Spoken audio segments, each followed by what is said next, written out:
je dirais l'aspect varié de la musique, des musiques qu'on passe. Quand on danse, il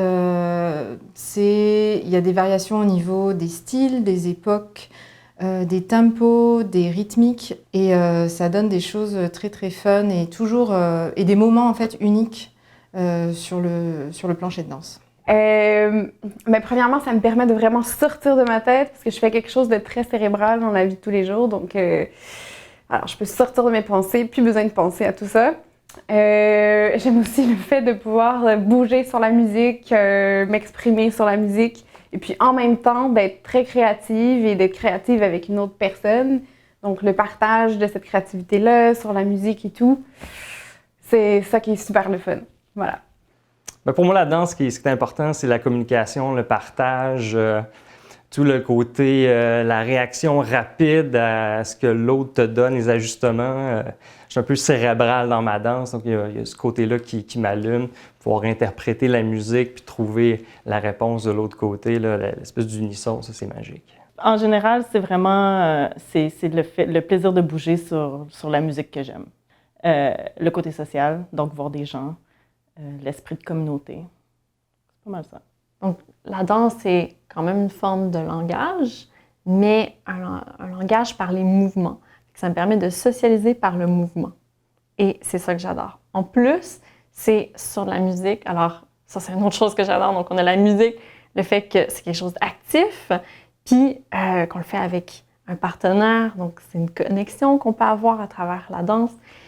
Donc, pour toutes ces raisons-là, j'adore la danse. Il y a beaucoup de danseuses follow cavalières que j'aime beaucoup. Je dirais une qui se démarque, c'est Victoria Henk. La particularité de cette danseuse, c'est, je dirais, sa grande créativité et la grande liberté qu'elle prend en fait dans le partnership de danse. C'est aussi une danseuse qui a beaucoup d'idées, qui est très créative. Donc en fait, c'est très très fun de la regarder danser et très inspirant aussi. C'est Alyssa Glanville, c'est une super danseuse de la Californie. J'adore sa musicalité, puis j'adore sa créativité en fait. C'est une danseuse super forte physiquement, puis elle fait des choses incroyables, très étranges, mais qui fonctionnent tout le temps. C'est tout le temps gracieux et tout. Je ne sais pas c'est qui la plus grande inspiration, mais j'ai des bonnes inspirations de temps en temps. Puis une de ceux qui m'a le plus marqué, c'est Hugo Miguez, un dude de la Floride, danseur de West Coast Swing, super musical, très créatif, très spontané. C'est des trucs que j'aimerais développer dans ma danse. En fait, c'est Tatiana Mollman, qui est la partenaire de Jordan Frisbee, qui ensemble ont été 11 fois champions du monde.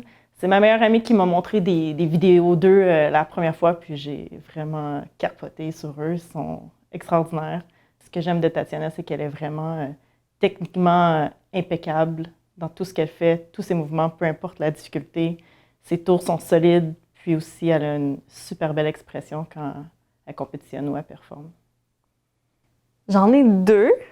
J'aime beaucoup nos danseurs de Montréal. À Montréal, on a deux pros à follow vraiment incroyables, Sonia Dessureau et Flore Berne. Vraiment, je les adore. C'est vraiment une belle source d'inspiration pour moi. C'est vraiment différent pour Sonia. Je dirais que j'aime sa fluidité. J'aime comment elle a l'air que tout est facile. Pour Flore, sa musicalité est absolument incroyable. Elle nous surprend toujours. Il y a des musiques que j'écoute parce que c'est tellement varié le West Coast que ça tombe des fois dans des genres que j'écoute. Après, j'écoute aussi beaucoup de musique pour le West Coast parce que je fais habituellement DJ dans les soirées, donc c'est composer des playlists. Et en fait, il y a un petit côté sympa d'être toujours en recherche de nouveautés, de chansons intéressantes pour le West Coast Swing, donc j'écoute aussi beaucoup dans ce but-là. Ben, quand j'écoute la musique de West Coast, habituellement, c'est pour apprendre les nouvelles chansons pour me préparer pour une compétition. J'écoute quand même un éventail varié, donc la musique du West Coast, en dehors du West Coast, c'est pour faire de la place à d'autres que je la laisse de côté. Ben, le West Coast Swing se danse sur tellement de genres de musique. Ce que j'écoute le plus, c'est le côté pop, qui se fait très bien en West Coast Swing. J'écoute beaucoup de musique de West Coast dans mon temps personnel. c'est une musique que j'aime beaucoup, mais en fait, j'aime à peu près tous les styles de musique. Donc, j'écoute pas uniquement ça, là. J'ai vraiment un style très varié. Des fois, je vais même écouter de la musique de tango.